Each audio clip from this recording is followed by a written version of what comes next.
Hi everyone, my name is Hijacked. I'm the founder of Naked Gut Nutrition, and we are going to have Instagram Live with Dory Martin. I met Dory from one of the workshop I had in January, and she's such a pleasant person to talk about. And today we are going to talk about nervous system. Have you ever felt like you're wired but tired and you're anxious and you don't know what to do? So we are going to talk about the nervous system and how to reset. So here I see Dory. Hi, Dory. Let's see.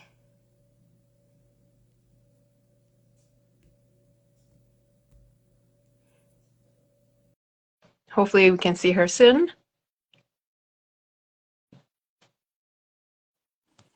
Hi, can you see me? Hi, Dory. Hi, good to see you. Happy to be Good to here. see you. Yeah, how are I'm doing you? okay. Good. It's been a hectic time for both of us, and Yeah, so I think it's going to be a really fun opportunity to share with people, um, exactly. yeah, how we navigate through things. Mhm. So what's going on? What do you feel like it's a hectic Yeah, today?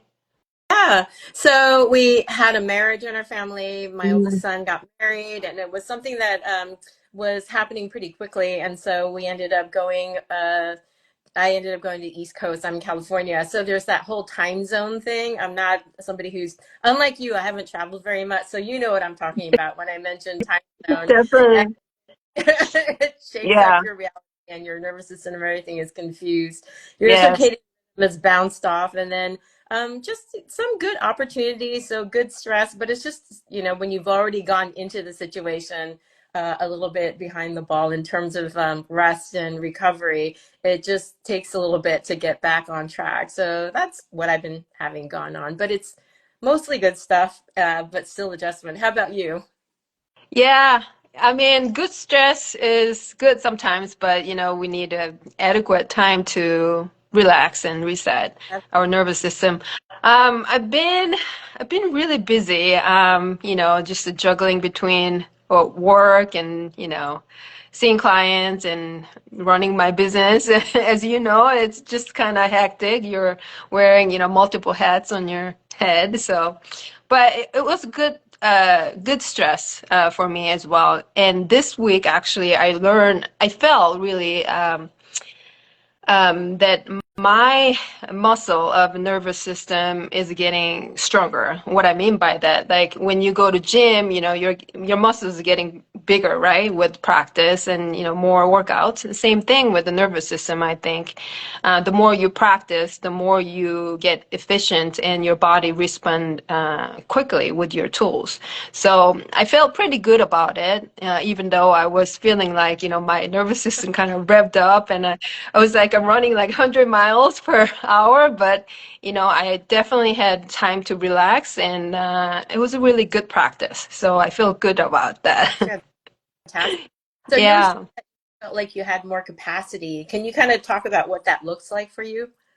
So, okay, so I think regulating your nervous system comes from acknowl acknowledging what's going on with your body, first of all, because it took a while for me to understand how my body responds to certain stressors, and just even identifying what kind of stressors have a big impact on my body and mind was a big thing for me to figure out. And I used to laugh at people saying, "Oh, you should do meditation, you should do breathing, things like that." And I was like, okay, kind of like dismiss it. But knowing it or hearing it and actually doing it and practicing it to your body, to your mind is a completely different thing. That I learned for sure. And when I started doing kind of breathing, because it's a simple thing, but in the beginning, you might not, because I was not really feeling huge difference with, breathing, like box breathing, like you inhale 4 seconds and hold it 4 seconds and, exhale 4 seconds, that kind of thing. I was like, okay, that might help, but, not huge impact on me. But the more I practice, the more deep connection I felt to my body and my mind. And so I think it's growing the muscle. My muscle of the nervous system is definitely growing. So yeah. How about you? What do you do when you feel like you're revved up and you just don't know what to do? And do you have any tools that help yourself? Yeah, thanks for asking. I think one of the interesting things about my personality, I wonder if you're the same, is that I am addicted to activity and being busy. I love learning. I love getting my hands on a lot of things. I'm very curious. And in my younger years, it worked out. But I Hmm. think cumulative stress and having to and being busy and all, I didn't even know anymore what it felt like to be just present and do nothing. In Hmm. fact, I found very triggering to sit there and do nothing because I felt like I need to be doing something every single moment. And so I, just like you said, I wasn't in tune with my body, and I didn't know when I was in stress.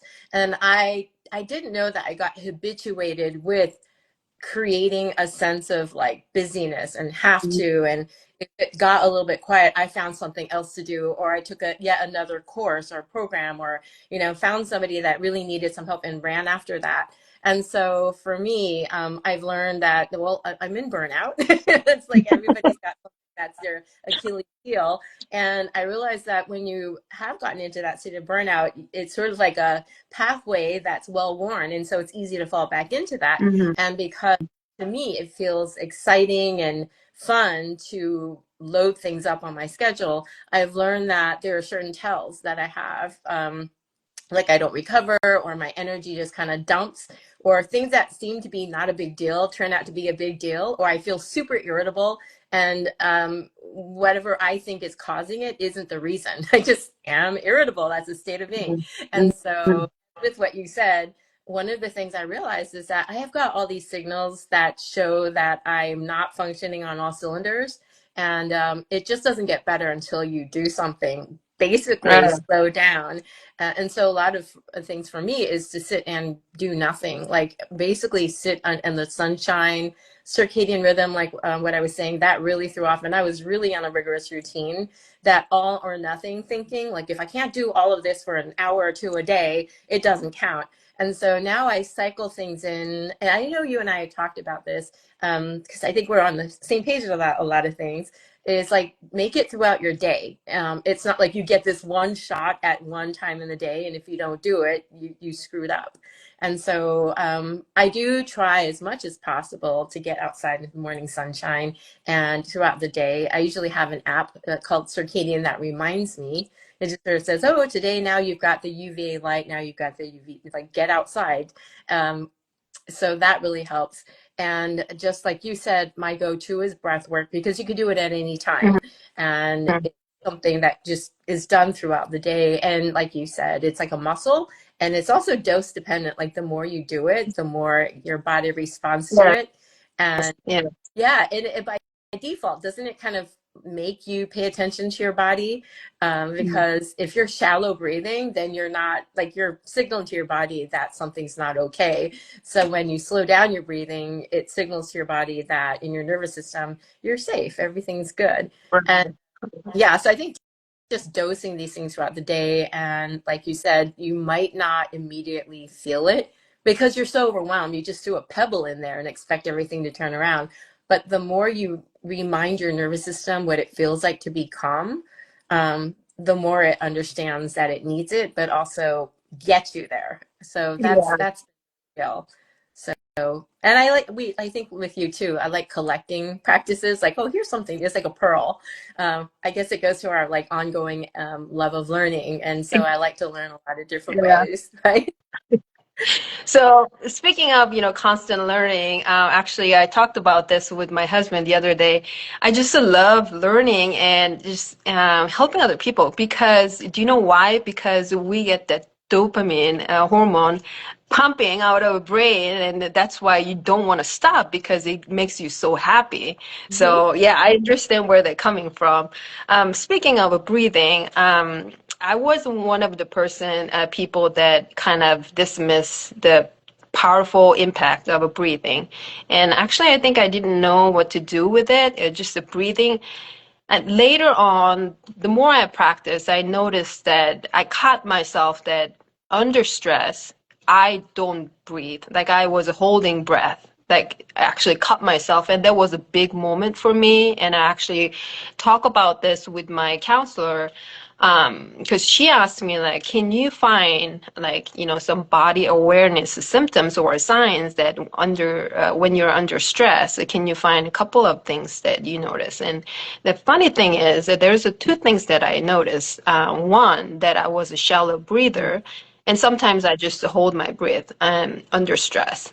And I found out that, you know, time is a big stressor for me, which means, when I don't have enough time for this or when I have to be there, a certain time, that gives me like huge stress. So I kind of prioritize having enough time for myself and plan ahead, and that definitely helps. But I'm not perfect. I'm a human being. Sometimes I kind of fall back and I kind of rush myself, and then I notice that I get like my stress level goes up.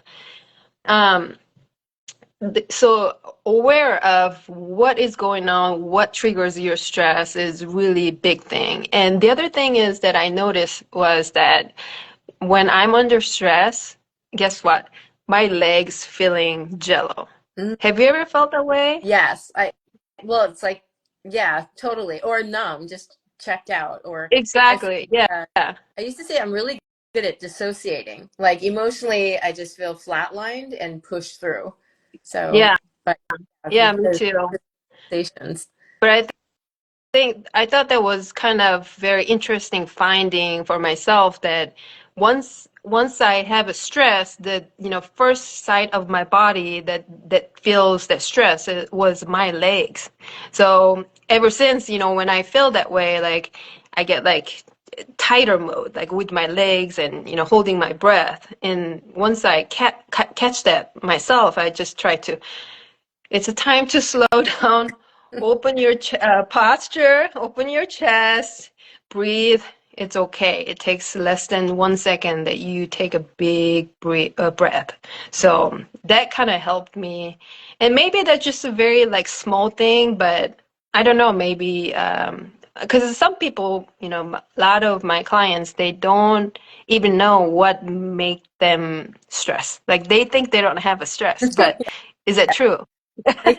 Exactly. Yeah, I see that too. That's a really interesting point that you bring up because I have that happen too, where, oh, it hasn't been really stressful, or something happened maybe 2 years ago, but I don't really feel it right now. And I exactly. think that's one of Yes, the things, right? It's like you've gotten acclimated to that high level of stress, and our bodies don't necessarily, after a stressful event, shut off. It's like a process. And so it hmm could autopilot and it could go on that way for a long, long time. And it's like you said, like these subtle hints are constantly coming up, but sometimes we just don't pay attention. Oh, there's that weird feeling anyway. And then you go on to whatever the thing is you're doing. And I think it's like the practices to help you calm down. It goes the opposite way. It's like 1,000 little things that ultimately bring you to a tipping point where your body just says no more. And hmm then you've got some kind of diagnosis or burnout, breakdown, whatever it is. Yeah, yeah. So then you kind of pay attention to yourself, to your body, and asking yourself, what's going on? What have I done to my body? That kind of question. So, yeah. So for your clients, when they say that they don't have stress and they think everything's okay, what do you do? Like, how do you approach from there? Well, I don't want to like provoking them to, oh, you have a stress, Yeah. Maybe it's true, they don't feel perfectly fine, but sometimes what our brain does is that they just put, um, when you are in high stress, you are kind of a fight or flight mode.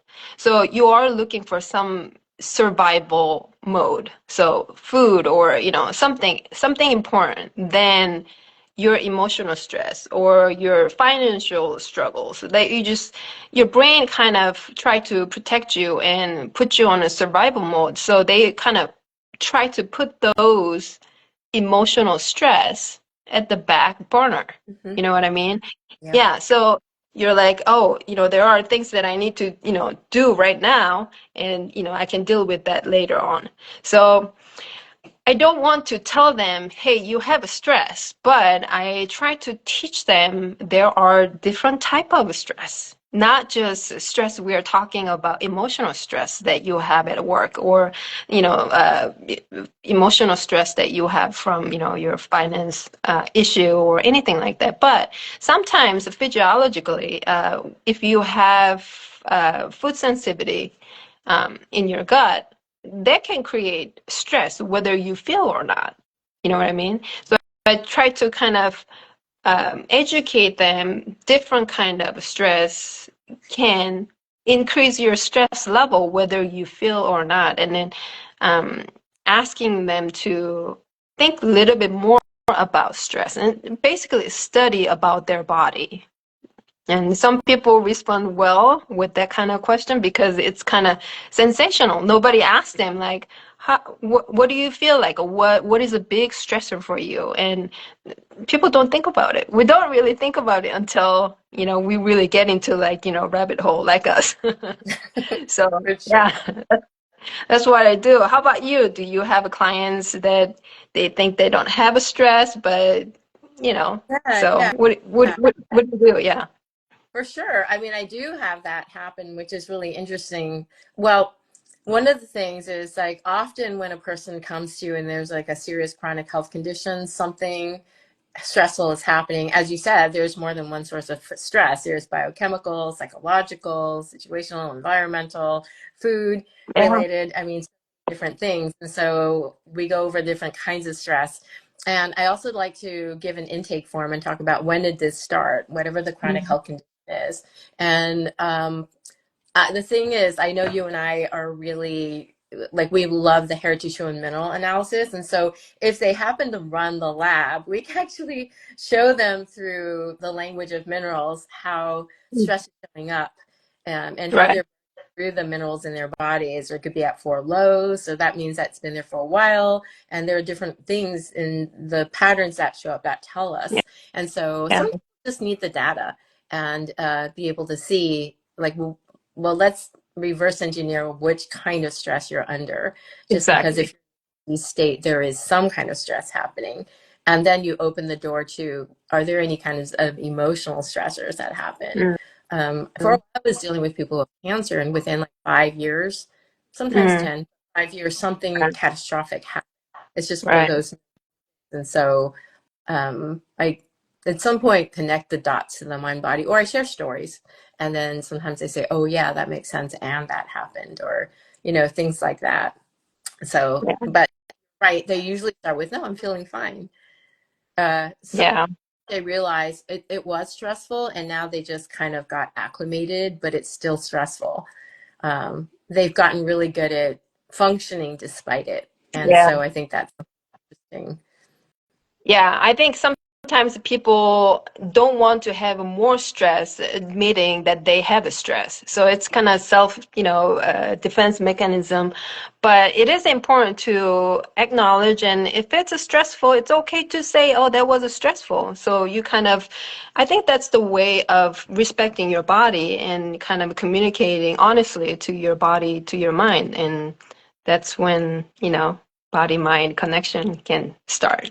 So why is stress such an important thing for you to address in your practice? I'm sorry, what was that? Yeah. You were kind of cut off. Oh, yeah. So why do you think that stress is one of the big important things that you want to address in your practice? Because I don't think a lot of practitioners are doing that. So I think it's a really important way that Mm. you approach and differentiate how you practice. Well, yeah, I'll just make it short because I know that we're kind of went over the time. But anyway, why stress is important. Here's the thing. Think about a farmer who's planting seeds, expecting harvest on, this fall. So what would this farmer do first before planting seeds? He will fertilize his soil, right? Because he want to get, good crops in harvest time. I Mhm. think working on your nervous system and regulating your nervous system is the first step uh, to support your body. Basically, if you don't work on your nervous system and you just jump in, health plans, protocols, supplements, and, elimination diet, I think you are just kind of depriving and nourishment to your body without turning parasympathetic mode of your nervous system. Nothing gonna happen, to be honest, because I was one of them, and I was there, and I experienced and I learned in a hard way. Um, so that's why I think regulating your nervous system is so crucial before you're jumping into you know health plans and things like that. So I hope I answered your Yeah, question. absolutely. Yeah, That it's foundational, and without starting there, your body can't actually be able to respond to everything else because yeah, it's safe and it's in fight, flight, freeze mode, and um, I guess it's that rest and digest mode that is not exactly. Yes. all. And so, in order to get that and prime it, you have to address your nervous system. So, Yeah. yeah, but what you were saying, that's what I got from what you were saying. Yeah. So, yeah, I mean, I strongly believe, working on your nervous system should come first to support your body and mind. You can do exercise, you can eat healthy, but without it, digestion won't happen, or your digestion won't be optimal, or even the exercise that you thought you're doing good for your body can be harmed because it only increases the inflammation level. So think about that. Yeah, like the harder you work, the worse it gets, right? Exactly. Yes. Yeah, So, absolutely. well, thank you for joining us today. I really appreciate this talk, and I hope other people get benefit from it. And actually, I have a nervous system workbook. If you guys interested, you can click the link on my bio, and I hope you get that good advice from my ebook. How about you, Dory? Do you have a tip or any quick recommendation to our audience today? Yeah, so I have an EFT program, so you can hop on Hmm. my at Dory Martin underscore coach and just DM me and ask for that. And I wanted to also ask people if you have anything that you do that you can share with everybody else, post what your favorite thing to do is for regulating your nervous system, and also let us know if you're feeling like you're being hijacked, and maybe one of us can give you a help if we can see and know what you're dealing with. Thanks for joining us. Thank you. Bye. Bye.